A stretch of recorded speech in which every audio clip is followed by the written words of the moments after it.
தினம் ஒரு நோயில் இன்றைக்கி நம்ம பார்க்க போகிற டிசீஸ் காலரா. இந்த காலரா அப்படிங்கிறது பார்த்திங்கன்னா ஒரு பாக்டீரியானால் பரவக்கூடிய நோய். அந்த பாக்டீரியாவுக்கு பேர் வந்து விப்ரியோ காலரா அப்படின்னு சொல்லுவாங்க. அண்ட் இந்த காலரா வந்து நம்ம உடம்பில் எந்த பகுதியை மெயினாக அஃபெக்ட் பண்ணோம் அப்படின்னு பார்த்திங்கன்னா நம்ம உடம்போட ஸ்மால் இன்டெஸ்டைன். ஸோ இன்டெஸ்டைனில் ஸ்மால் லார்ஜ் இருக்கும். இதில் ஸ்மால் இன்டெஸ்டைனை அஃபெக்ட் பண்ணக்கூடிய ஒரு இன்ஃபெக்ஷஸ் டிசார்டர் தான் இந்த காலரா. அண்ட் இந்த காலரா ஏற்படுறதுக்கான காஸ் என்ன அப்படின்னு பார்த்திங்கன்னா இந்த பாக்டீரியா தான் காஸ் பண்ணுது. ஆனால் இது வந்து பரவுற வழி என்ன அப்படின்னு பார்த்திங்கன்னா காமனானது வந்து புவர் சானிடேஷன். அப்படின்னா வந்து ப்ராப்பரான வந்து தூய்மை வந்து வீட்டில் நம்ம மெயின்டைன் பண்ணலை அப்படின்னா அது ஏற்படுறதுக்கு நிறைய வாய்ப்புகள் இருக்கும். மெயினாக நம்ம குடிக்கக்கூடிய தண்ணி வந்து நல்ல சுத்தமான தண்ணீராக இருக்கணும்.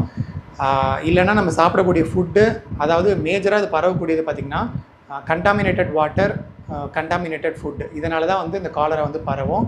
அதுவும் இந்த கண்டாமினேஷனுங்கிறது பார்த்திங்கன்னா ஆல்ரெடி இந்த காலரா இருக்கக்கூடிய ஒரு ஹியூமனோட ஃபீஸஸ் வந்து ஏதோ ஒரு வகையில் அது ப்ராப்பராக வந்து சுத்திகரிக்கப்படாமல் வாட்டர்லேயோ இல்லை ஃபுட்டுலேயோ வந்து கண்டாமினேட் ஆகிடுச்சு அப்படின்னா அதை இன்னொருத்தங்க உட்கொள்கிறது மூலிமா மட்டும்தான் இந்த காலரா வந்து பரவும்.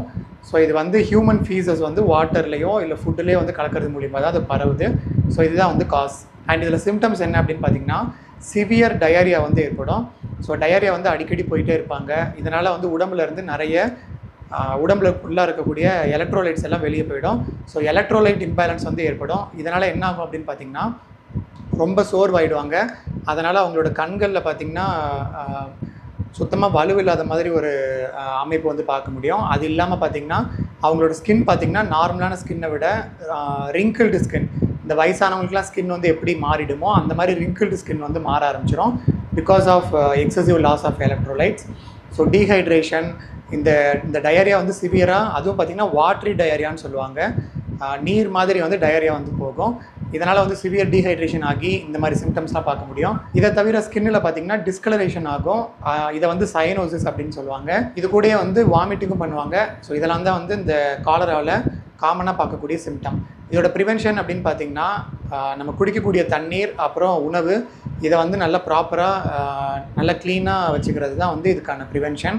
அண்ட் ஆல்சோ ஒரு சிலர் வந்து இந்த ஷெல்ஃபிஷை வந்து சமைக்கும்போது சரியாக ப்ராப்பராக குக் பண்ணாமல் விட்டுட்டா கூட இந்த பாக்டீரியா வந்து அவங்கள அஃபெக்ட் பண்ணுறதுக்கு வாய்ப்பு இருக்குது.